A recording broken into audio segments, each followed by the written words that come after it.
I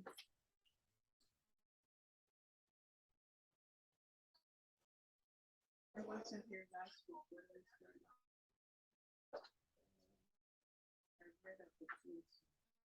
We're dealing today with the gift of compassion, the gift of helpfulness. So, And next week, I'd like to look at the gift of presence, the gift of listening, and the gift of touch. Not that we're going to do all three, but if you get a chance to read those, that'd be helpful. The gift of presence, the gift of listening, and the gift of touch. Okay? All right, coming in, Mark. How did you park out there? Isn't it hard with parking today? It's always hard. Well, It's just harder. this is Yeah. harder.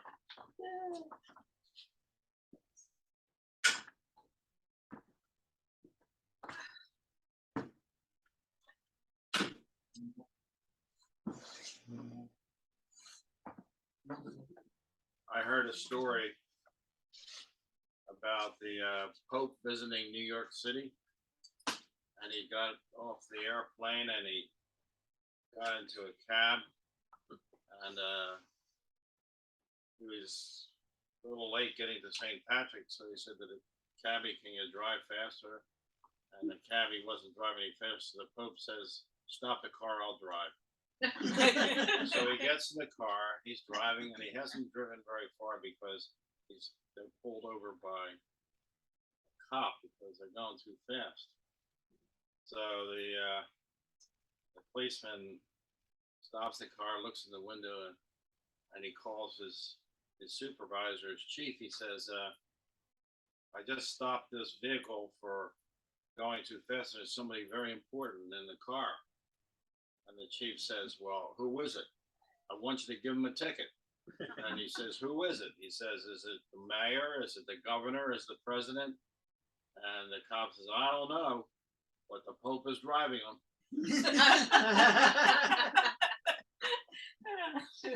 Oh, well.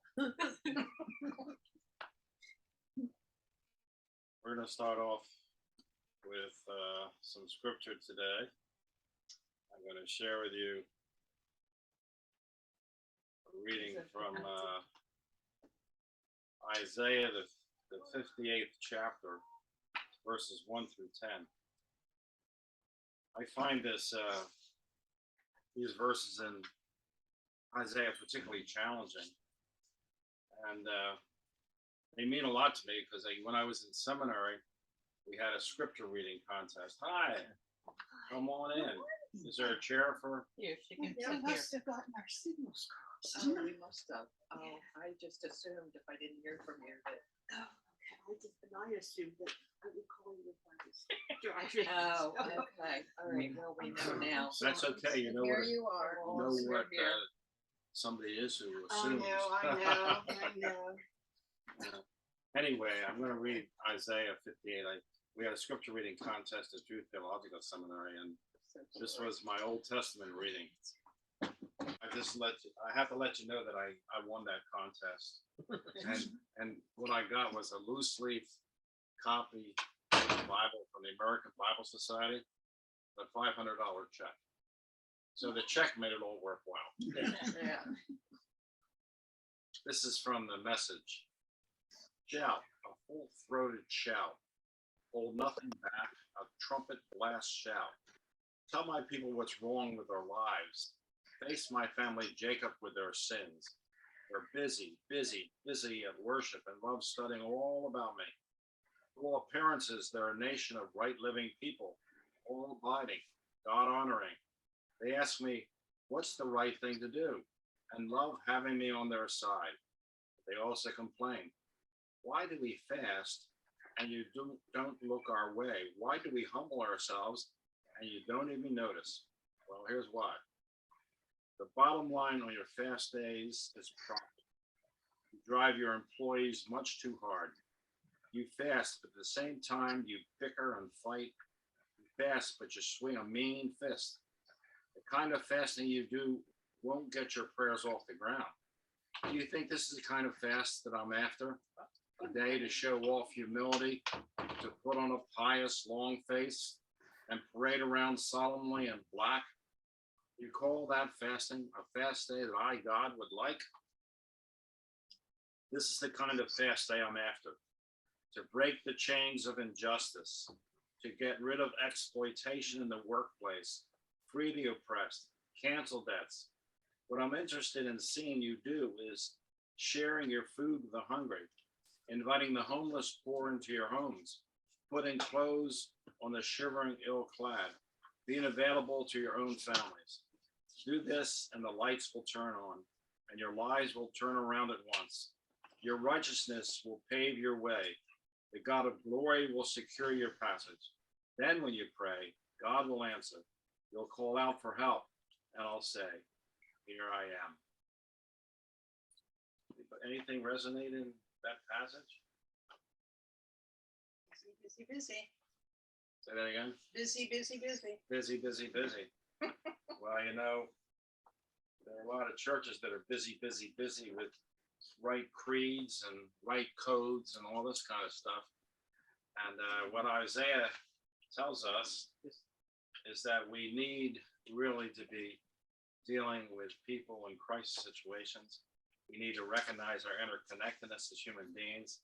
And we need to do the best we can in terms of meeting the needs of others.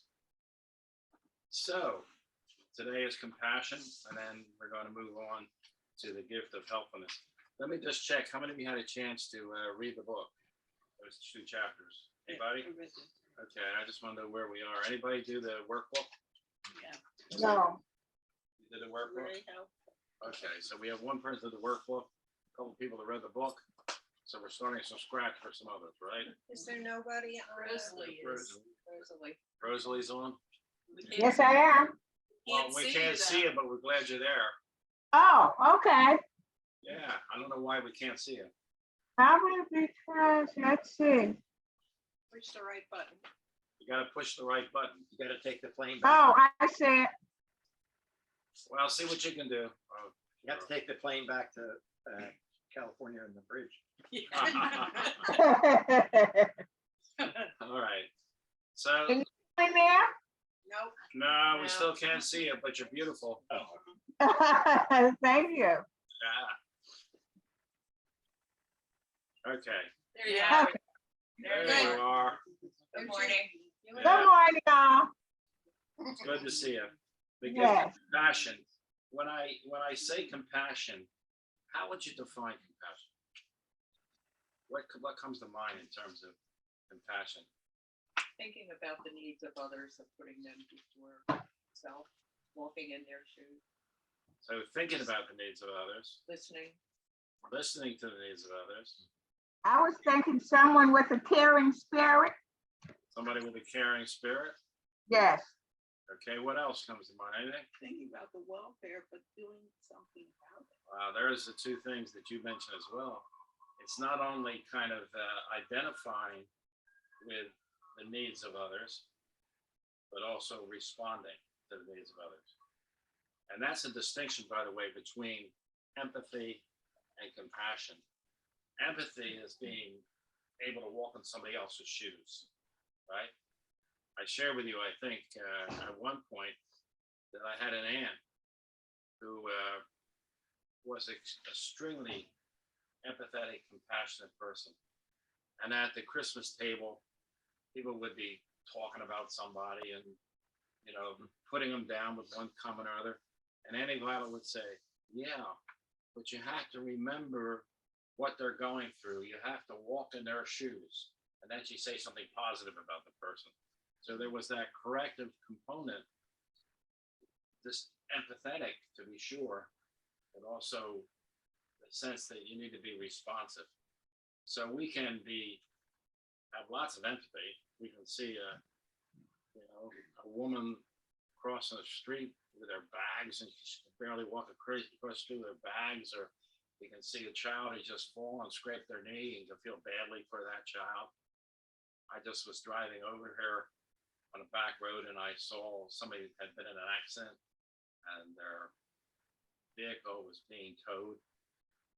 You know, it's one thing to be caring, but it's another thing to be responsive and active.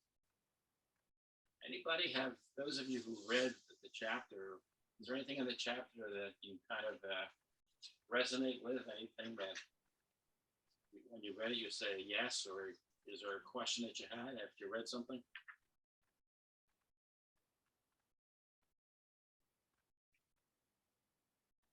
I got a better understanding of sympathy is feeling for someone else. But but it's from your own perspective. It's not from theirs. And empathy takes it one step further, where Right. you share their feelings, that you are aware of how they're feeling, but Right. that's where it stops. Right. But compassion goes one step further and says you share your feelings and understand, and what can I do to help? Exactly. That's the nice process there that you just defined between Logical sympathy progression. and empathy and compassion. Compassion involves doing, not just feeling or thinking. I mentioned in the, yes, go ahead. And workbook, it talks about that. Compassion is essentially the golden rule. You like Yeah. what others to do with what you do. I like that. Karen Armstrong, Yes. who was mentioned in the book, I mentioned her, and she writes that 12 steps to a compassionate life. Right, yeah. Can you hear Rosalie? Can you hear? Yes, I can. You can hear? Mariam was talking about the 12 steps of compassion. Yes. Karen Armstrong and 12 steps to a compassionate life. Yes. Let me just reinforce your thinking by reading what she has to say, because I quote her. Mhm. A compassionate life means to endure, in parentheses, something with another person, to put yourselves in somebody else's shoes, to feel her pain as though it were our own, and to enter generously into his point of view. Okay, that certainly is empathy, right? Now, it compels us, she asserts, to look into our hearts, discover what gives us pain, and then as a result of that self-discovery, to refrain from inflicting that pain on anybody else under any circumstances. In some, it is the golden rule. Do unto others as you would have them do unto you. The emphasis is on do, it's mine, because compassion requires more of us than thinking or feeling. And that fits in with what you said nicely in terms of the process. So where do you see Jesus showing compassion? Good Samaritan. Good Samaritan. Clearly, that would be a parable that would come to mind, right? I mean, not that I need to repeat that parable, but you know the distinction between the priest and the Levite, both religious leaders, right? And the man's wounded, lying in the middle of the road, and they pass by. Now, why did they pass by? Well, maybe they passed by because out of fear, because maybe they were afraid those robbers were still around and they'd be next. Or maybe they were too busy. Maybe the priest had an assignment in the temple, and if in fact he had knelt down to help that individual who was wounded, he would have been considered unclean and would not have been able to do his task in the temple. Maybe the Levite considered the fact that he had a meeting to get to, and if he stopped, he wouldn't be punctual and he wouldn't get to the meeting on time, right? So who is it that helps? The Samaritan.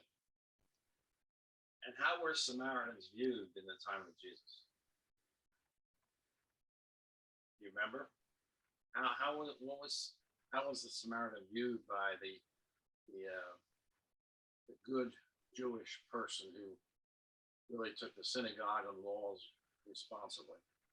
Remember? They were pretty low on the totem pole, weren't they? Samaritan was really an outcast. And why was that? Because the Samaritans intermarried. And they also worshiped God on Mount Gerizim. So the Jewish understanding was that God was present in the temple, not on Mount Gerizim. So the Samaritans were really outsiders.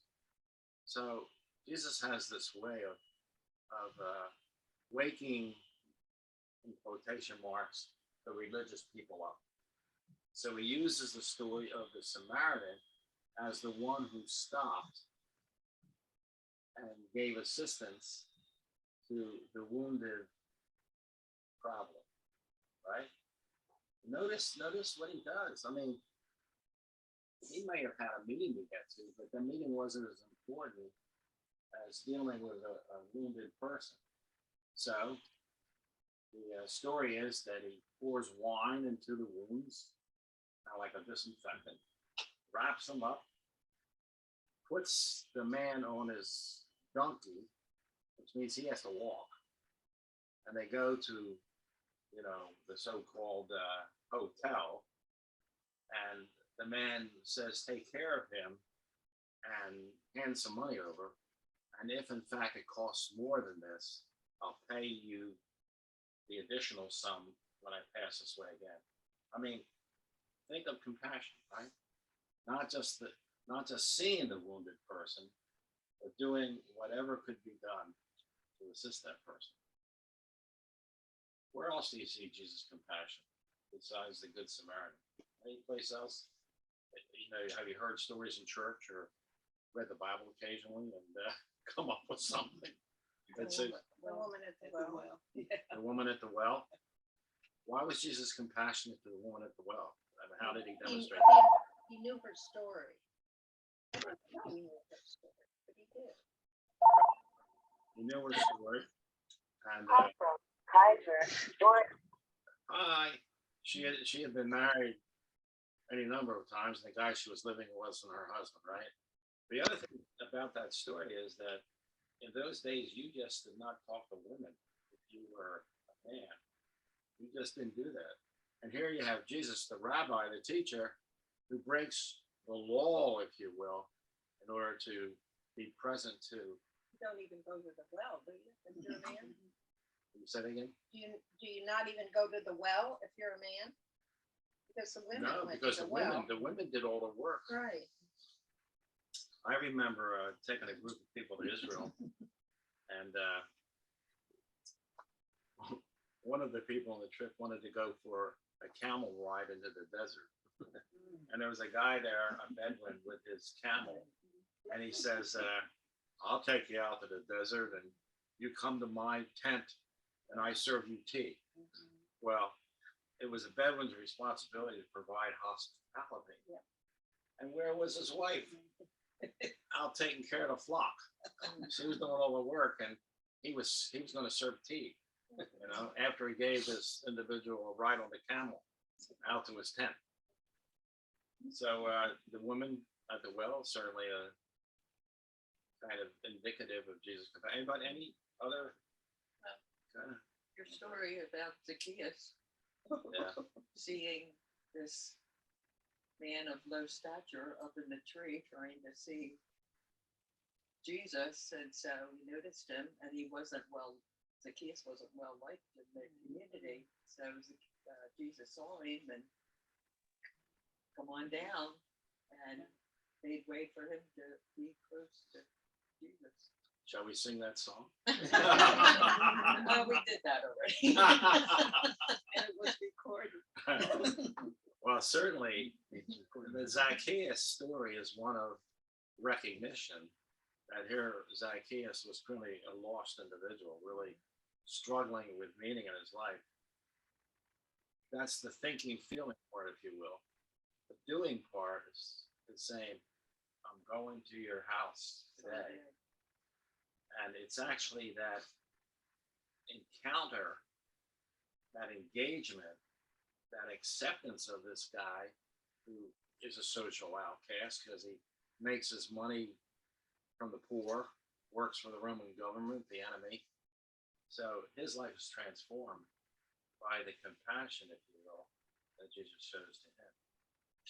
Any other story of Jesus that you can think about that would illustrate compassion for you? The one that touches his garment when everybody says she's not supposed to. Yeah. Well, a lot of the healing stories show compassion, right? Don't they? You think of the blind man who Bartimaeus comes up to Jesus and know, he's blind and he wants, Jesus says, well, you know, if you want to, you can make me clean. I like that phrase. If you want to, you can make me clean. And what does Jesus say? I do want to. I do want to. And then he kind of performs a miracle and Bartimaeus' life is changed. So we keep saying with these capacities or principles or values that I try to delineate in this book that we're trying to walk the way of Jesus. And so we kind of call out always these values and these capacities, even though, as I've indicated from the beginning, they're really integrated. Like, you know, and we're taking things apart, looking at them individually. But if you think about love, for instance, as the grounding fundamental value, well, empathy is part of that, right? Compassion is part of that. You know, helping is part. So it's not like we can kind of just say these are just individual things. It's almost like there's a gestalt to them, a wholeness to them. The grounding of which, of course, is the principle of love, which Jesus says is what it's all about. You love God, you love your neighbors, you love yourself. And then Paul, of course, in his great 1 Corinthians 13, says there's faith, there's hope, and there's love. What's the greatest thing? It's love, right? So let me ask you, in terms of your own living situation, and if you work in the workbook, you probably have to deal with this. Where in your journey have you experienced compassion? Can you think of Even for me personally, I live alone. I'm old. But I can't drive anymore. People, you know, often offered to drive me during COVID. People even did my marketing. And there are 4 people that get in touch with me every day. See how so you really have a real community there? different people from even different states.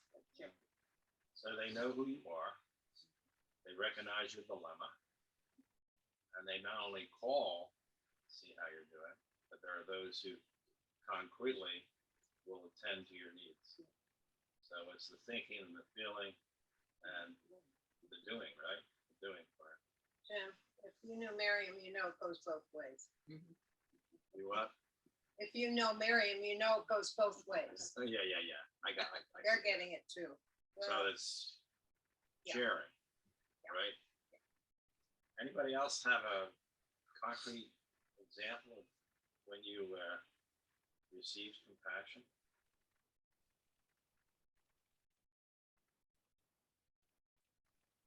Anybody at all? No pressure, you got 10 seconds. The other afternoon, we had a wine, cheese, and chocolate. So a man is in a scooter, and he only came for the chocolate. That's all. He didn't come for the wine or anything else. And so there were bowls of chocolate in the bowl, but he couldn't reach them. So, because they had the bars of chocolate before the bowls. So I went over and I moved all the bowls up where he could reach them. I got admonished for it because that wasn't part of the program. But I thought, you know, here's a man who obviously he has MS, who couldn't reach any of the chocolate that he came for. But I thought, you know, that's just not, and I knew he was coming because his wife said, well, I'm going, but Terry's only coming for the chocolate. So That would have been me. I would have been there for the chocolate. I knew that's what he was interested in. So Sounds nice. I wanted to make sure that he could reach this chocolate. Right. Did he walk? He did. Okay. How many pieces? After I did this, he took one piece out and then it was all moved away. really? Oh. Yeah, but then Come on. But then the woman who was in charge, Rhonda, who was in charge, said afterwards that she told his wife that there was extra, that she should go up and get the extra. Okay, well, for- he got more than one piece of chocolate. Yeah, he did, yeah, but. I Anybody else have a, felt bad for him. anybody else have an illustration? Well, let me share one that comes to mind. I don't think I write about it in the book, but I do share about Charles K. Hay and his wife Ruth, because they, for some reason, adopted my brother and myself. We were at Gerard College and did all kinds of nice things for us. But they were residents at Rydell Park on the Fairway, which is around Jenkintown. And he had a massive stroke when they were there. So he was in medical. You know, you would suspect that she being his wife, that she would be attentive. She was very attentive. Every day she made sure she went to see him.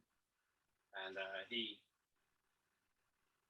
couldn't do much, but she used to sing Irish songs to him because apparently they liked, he was Irish. Irish eyes are smiling and that kind of thing. And one of the social workers said to her, Mrs. Hay, you cannot come over like this every day. And she said to the social worker, I will be here every day. And if that's a problem with you, you can talk to my lawyer. So that was, but one thing that I remember about Ruth Hay was that, and both Ruth and Charles were so compassionate. They were religious Episcopalian background, but there was a person on the floor where Ruth Hay lived that was blind, and she would go to that person's apartment and would write notes for that person so that there was communication going on. And she was one who would go to the store and shop for the blind person. Well, you know, people don't have to do that. You know, in the world in which we live, you know, you don't have to. There's no Samaritan law that says you have to help somebody else. There really isn't. So being compassionate in the way that Jesus was compels us, it seems to me, to really do some reflection on how we are living and how attentive we are to other people, and whether we are really dealing with other people, you know, using the golden rule.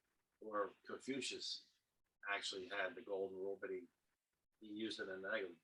Do not do to others what you do not want others to do to you. But it's called the silver rule, but it's the same thing, whether it's golden or silver. It's the idea that you somehow, when we deal with each other, we need to really be, you know, doers in terms of helping. That's the next quality, but in terms of really assisting and being present to others. I think that's one of the great things about this church. I mean, I've been involved with churches that have been very self-centered. The first church that I served in I'll call it the Kensington part of Philadelphia, was actually Judiata. It was St. Philip's United Methodist Church. Anybody know that church? Oh, good. Because I'll tell you how I really felt about my ministry there. I was only there 2 years. I tried to get out after a year, and there wasn't any opening. And after 2 years, that's when I went down to the University of Penn as director of the Wesley Foundation. But this church's slogan was "The Church Beautiful." Church Beautiful. And that was very important to them. I actually tried to get them to change that slogan. Well, you know that I was not very successful. But they took care of their facility. This was a church where the church was on the second floor. And you'd walk up to the second floor. Sasha was there. They had all kinds of reredos, the altar, wood, beautiful red carpet. I mean, everything polished in that building. It was the church beautiful, but that church did nothing in terms of the community. And there were big needs at that time. A lot of racism going on. fact, I can remember a family moving in and they weren't there long. They moved out because their car was vandalized. There were bricks thrown through their windows, graffiti all over their house. I mean, that stuff was going on. It was also the Vietnam era when there was a lot of contention in terms of either support of the war or being antagonistic to it. And I remember one woman saying to me, because I just got out of seminary, and I was really somewhat of, it's not radical, but I was very responsive to social issues. So I know that I mentioned them in sermons, and I always had now lessons that I would read from a book or a periodical, and before I gave the sermon. And one woman said to me, she said, when I go to church, I like it to be an oasis away from the world. I really don't want to hear the problems that are confronting us in our community or the world. I added a few words onto that. But I thought to myself, well, how can we be Christian people and not be responsive to the needs of others if we are truly trying to walk the Jesus way? Now, for a moment with me, what are some of the issues that we need to compassionately confront in our society? What are some of the issues that we need to compassionately confront? I was just thinking of compassion, and opposite of compassion is the example of the governor of Florida sending all those people to Martha's Vineyard, yeah, and with no compassion. And then, but the people of Martha's Vineyard took them in and were helping them in any way they could. So Yeah, isn't that an interesting contrast? yeah, But the fact is to use people as political pawns is something wrong with that. So it raises the major issue of immigration. How do we deal with immigration in a compassionate way? well, first of all, we all came from somewhere. We all came from someplace to begin with. Yeah, we are a And- nation of immigrants. really. Right. When people get here and they say, this is our place, we don't care who was there before, we're taking over. But now we don't want to meet anybody else here. Yeah, I know. Well, I get really kind of agitated talking to my brother about this stuff because he's on the opposite side of the fence from me. I don't want to get too political, but yeah. I think it's I- a real dilemma myself. I think immigration It is a dilemma. a real dilemma. It is a dilemma, and part of the difficulty is our Congress can't come up with some kind of system Yeah, that the system solves the needs to problem. be revised. I was listening to a program the other day about immigration, and the Geneva Conference Convention actually, and then I think it was 1967, and then a Refugee Act of 1980 says that we are compelled to help the refugee or the immigrant. And then when somebody's seeking asylum, we are compelled to help them. We can't just kind of chase them away. It's our obligation, our responsibility, the law to care for them. Now, the difficulty, as I understand it, is that, there are so many people coming to the border, like from Central America, that it becomes an overwhelming thing. Those people that are, we've sent back millions of people, millions, but we still have lots that are seeking asylum, and they are processed at the border. And if they're processed, then their asylum is at least legit initially, because then it has to go to court. And the statistic was used that only 15% of those who actually go through asylum court, if I can call it that, only 15% remain in the United States. The rest are returned to their countries of origin. So, but how do we deal with those people? I'm not going to spend much more time on this, but think about the whole strategy of dividing families. The adults in one place and the kids in another place. And we're still trying to get children connected with their families, and we can't do it because the records weren't carefully maintained. So it is a very complex issue, but we need to deal with it compassionately, recognizing that we're not just dealing with objects, we're dealing with people. People who, many of whom, are trying to come to a country where they can be free and where they can start a new life away from criminality, away from rape and torture and war, authoritarianism. They're trying to start a new life. And it's not only the problem in the United States, by the way. There are millions of people on planet Earth, when you think about this, millions of people who have been dislocated. Syria being a perfect example. So the compassionate issue for the world, if you will, is how do we deal with our human family? I just heard a story the other night about Poland and the Ukrainian immigration or refugees. And we asked if there were refugee camps, and the woman who had been to Poland said no, because all the Polish people took in the Ukrainian people. The kids were going to school, or if there was an empty apartment somewhere, they took them into the apartment supervisor, whoever took them and gave them that apartment. So she said they're all being taken care of by the people of Poland. Yeah. And I look at this country, and when you travel, now I haven't traveled across the country for a while, but this is a large country, and it is a lot of wilderness. And my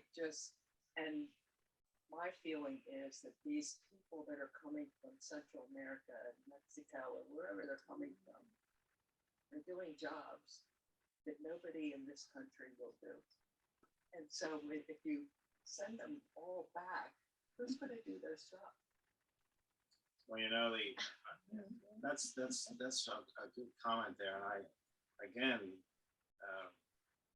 one of the news channels is indicating that a busload of people that were sent to New York, that one of the local businessmen said, I'd be glad to hire some of those people, but I can't. Yeah.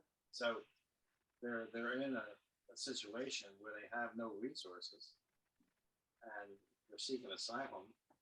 And we are in a position where we say if somebody doesn't have a green card, they can't work. So the system is really broken, and the fact is, I think one of the clear things is that we need to invest more dollars in people who are on the border processing. Some of these cases take years to resolve, years, because the courts are so backed up. There's not enough judges. So when you said, Barb, that it's a system issue, it is. But how do we show compassion in the midst of this issue? How about another issue besides immigration? Is there another issue in our So we're still dealing with racism. racism? Sure. And I guess when we think about the Christian entities, for some reason, man hasn't figured out how to do the one thing that God asks us, how to love one another. We pray for all the things, but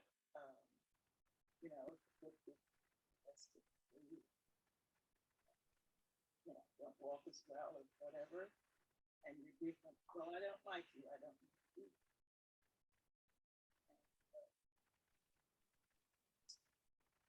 Many times it hurts. So we got immigration, got racism, any other issues that you can just put on the table as issues where we need to show LGBT. compassion? Community, transgender people. Oh, surely transgender I mean, issues, that's almost taken over from the racist Race, issue. sexual orientation, Yeah. health issues. women's rights. Women's rights, So there are a lot of issues, right? yes. And the question is, how do you, in the midst of all that, express compassion? It's not an easy thing. Let me just, one more question before we move on. Are there certain kinds of people that you have a hard time showing compassion to? Anybody? You're willing to risk your commentary? Tell me, what kinds of people do you have a hard time dealing with? Alcoholics. The what? Alcoholics. Oh, alcoholics. Some of the political people. Some. Well, people of addictions, that's a very Yeah. difficult struggle. It is. And, the problem with addictions too is that you talk about compassion, and I've had an opportunity to work with Alcoholics Anonymous, and I got to tell you, the group of people that are in Alcoholics Anonymous are truly compassionate. I mean, you can go into a group and you're not ostracized because of what you've done. You're received as broken humanity, and you're given, even though it's not articulated, essentially God's grace. And in that grace is demonstrated by the whole community. It's a beautiful thing to see people that are received and who are encouraged in their struggle and are transformed by the healing community. Sometimes the church can learn from AA. I have trouble with people who are on the opposite end of the political spectrum that don't listen. And they're not, I try to listen to them, but they just shut it down and they are right. There is no other way to look at something. They are right. Exactly. That's tough. It's So then really you say, hard. well, how do you show compassion to people who are aligned that way and who essentially are myopic in their viewpoints? There I am passing judgment. They're myopic in their viewpoints. But how can you be compassionate to people that you are uncomfortable with? Well, you can listen to them. One of the struggles I've had in terms of ministry is dealing with people who are extremely conservative and evangelical, and who insist that the only way that you can get to God is through acknowledging Jesus as Savior. The whole Jesus prayer. God, I'm a sinner. I welcome you into my heart, Lord Jesus. Come into my heart and be my Savior. And the statement is, if you say that, you're saved. But if you don't say that, you're not. All the people in the world. A lot of people are going to be going somewhere. Yeah. Yeah, I like the story of the minister that was serving a church, and the air conditioning wasn't working, and he went in the congregation. He saw them; they were sweltering from the heat, and so he figured he better do a quick sermon. He says, "It's pretty hot in here. Hell is like that. Don't go there." That was it.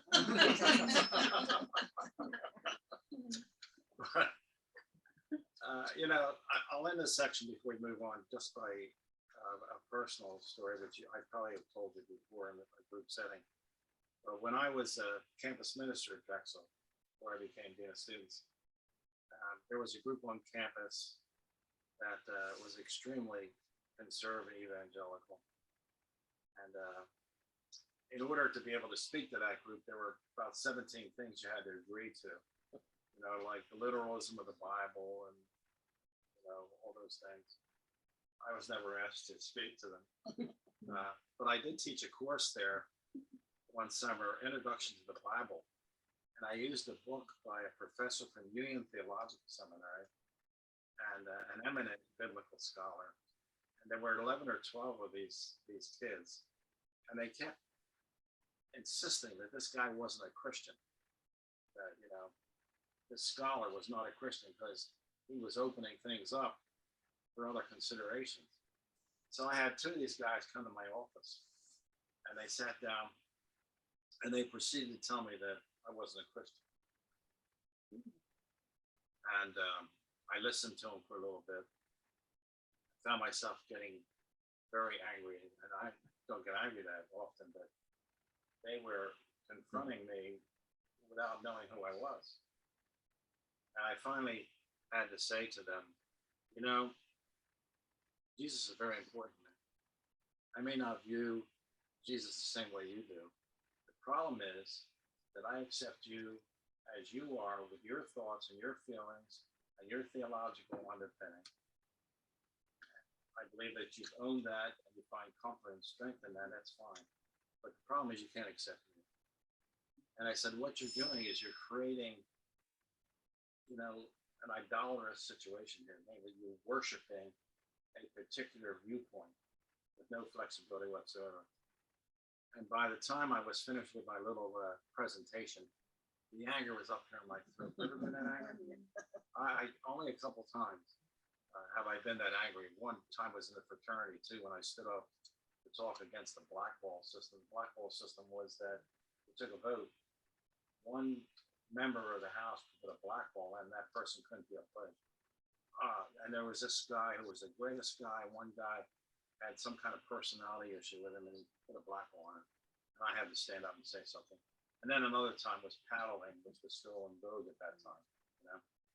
But I felt that anger rise in my throat with these two guys who came in the office. I just simply said, "No, you may leave now, because we have nothing to talk about." And they dispersed. But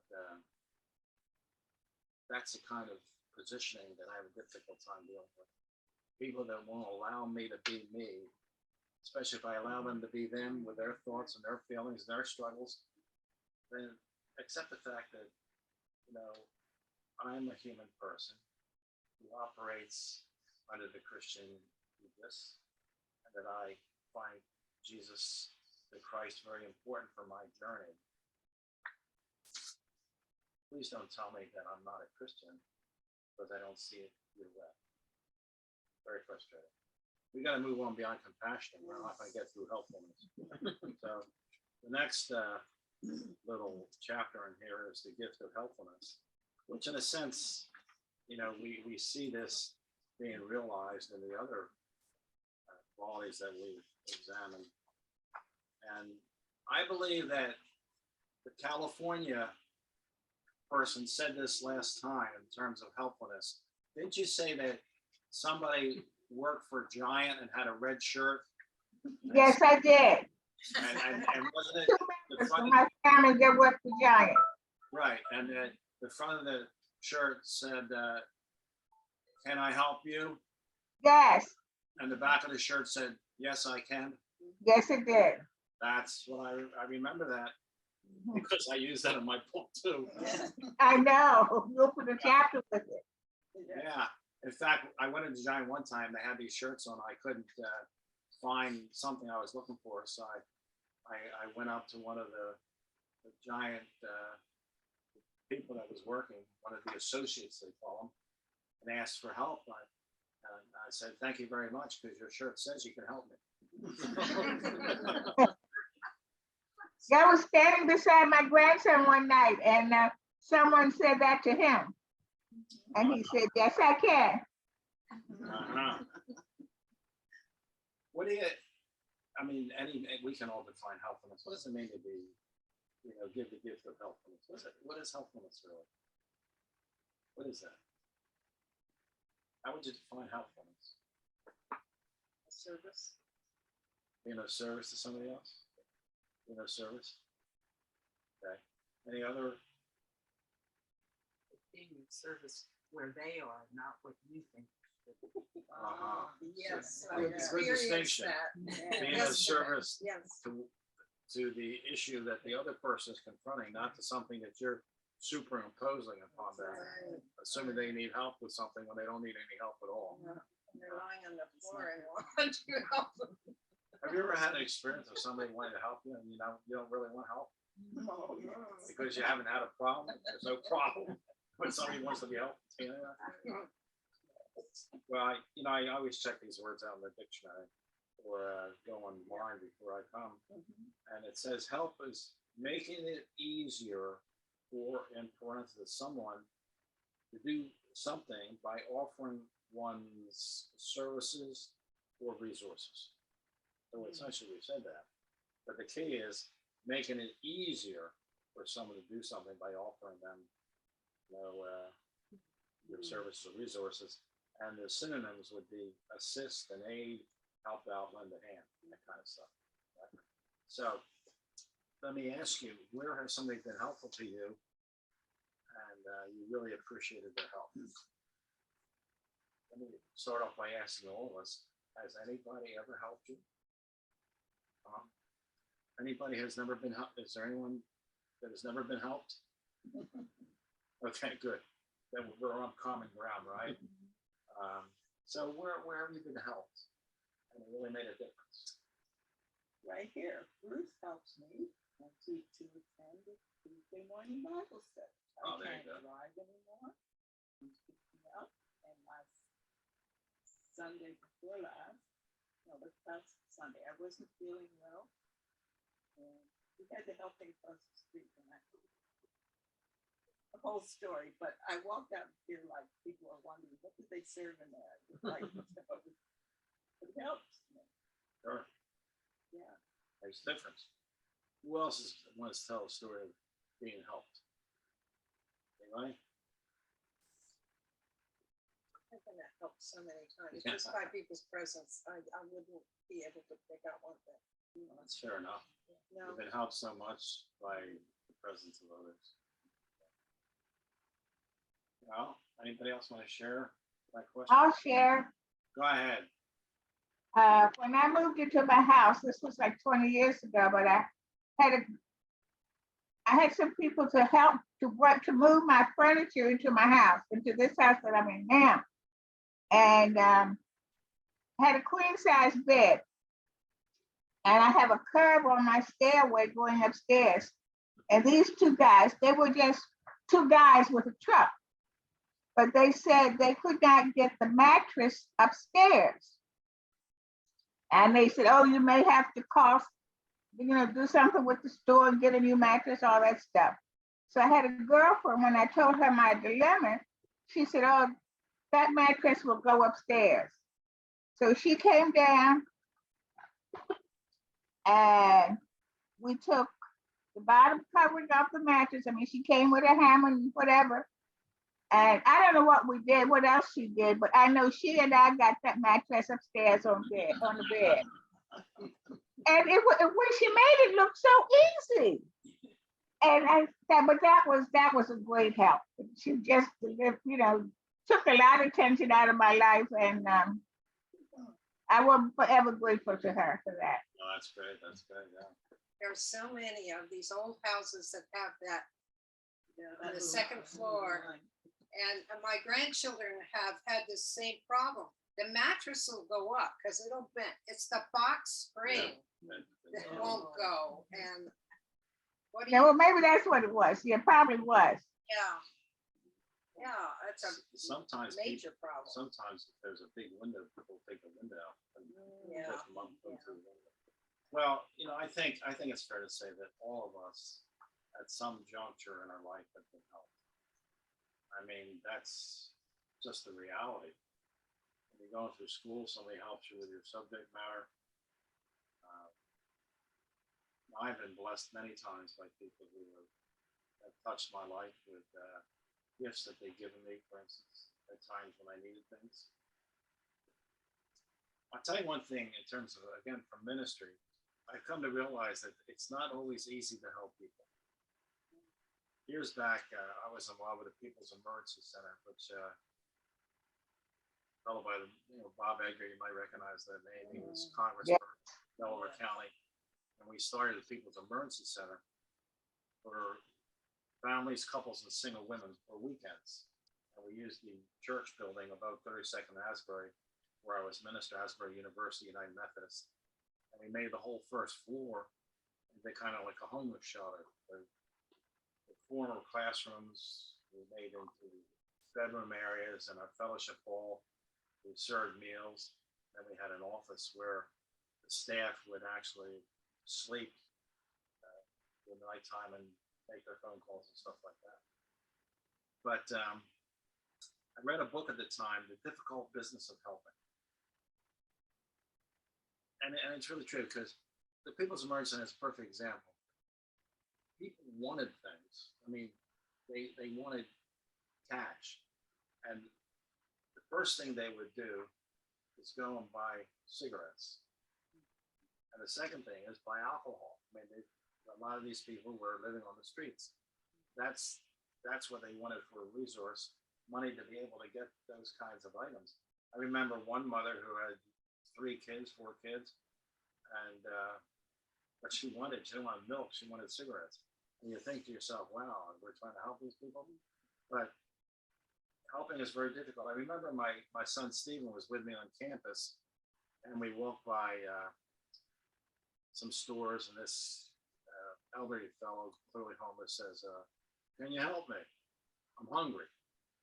So I said, well, sure. There's one of these outside carts down there. We'll be glad to buy you, something to eat.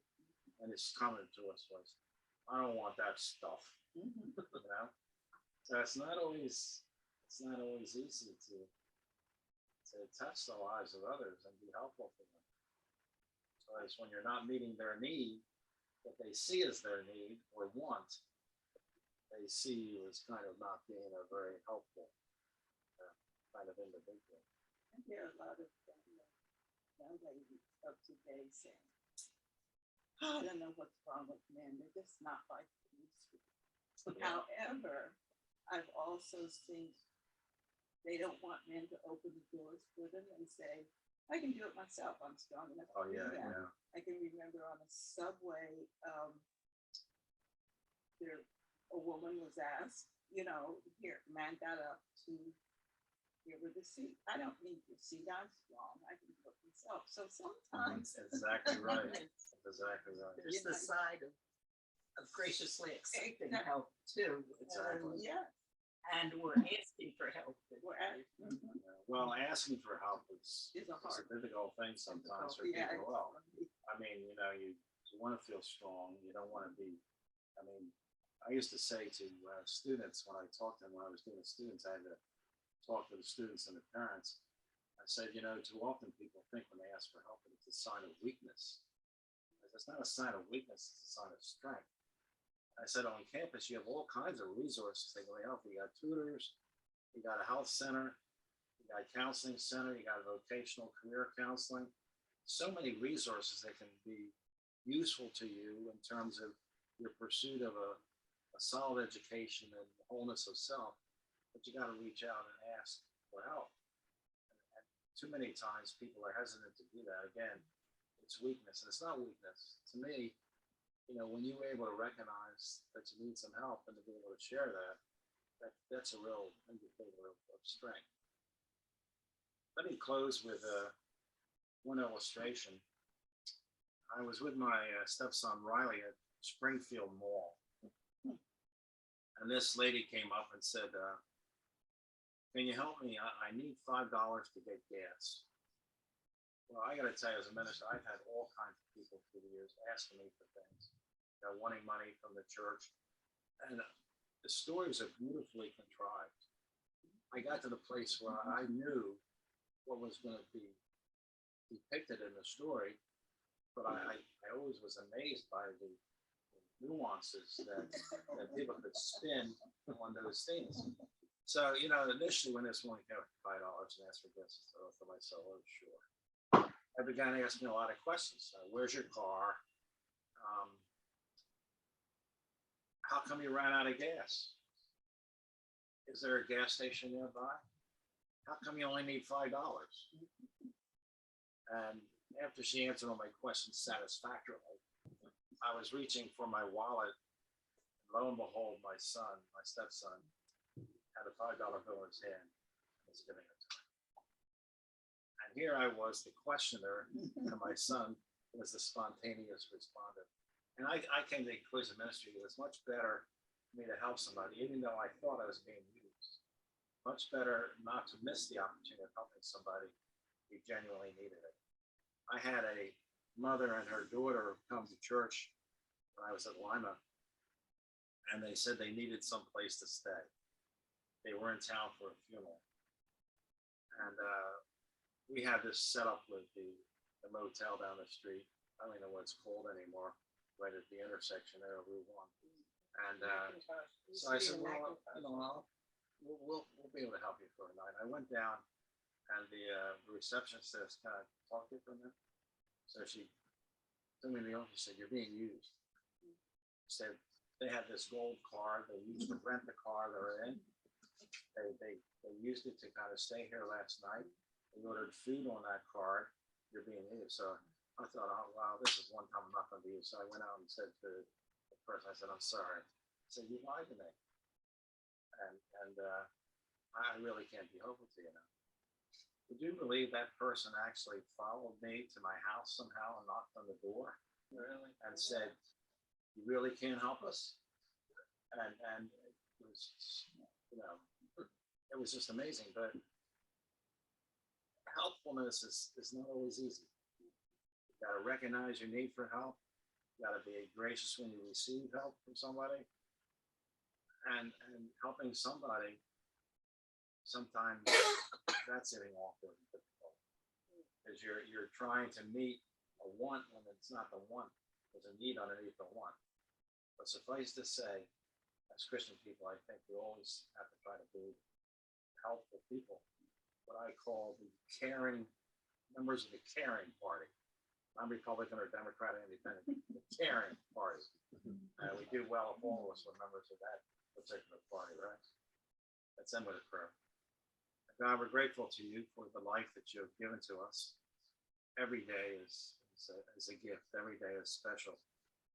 Every day that we're able to breathe in and breathe out, we are to express gratitude.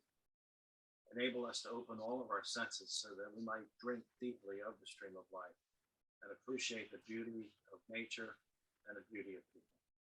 Help us as best we can to be the people that walk the Jesus way. Help us to be loving and accepting, and help us to be compassionate. And may we always be open to assist others in terms of their needs through our service and through the sharing of our resources. Help us to be Christ-like. In the name of the Christ we pray. Amen. Thanks for being here today. And next week again, I don't know we're going to get through 3. But let's look at the gift of presence, the gift of listening, and the gift of touch, all of which are very important principles, if you will, or capacities that we have as human beings that we can genuinely try to cultivate. All right? Have a wonderful day. Thank you. Thank you for being with us. When are you coming back?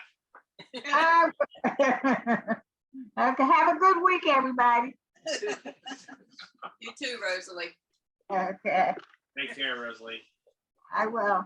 Like that bridge in the back. I'll cross it one day. Oh, Okay. I'm sorry about this.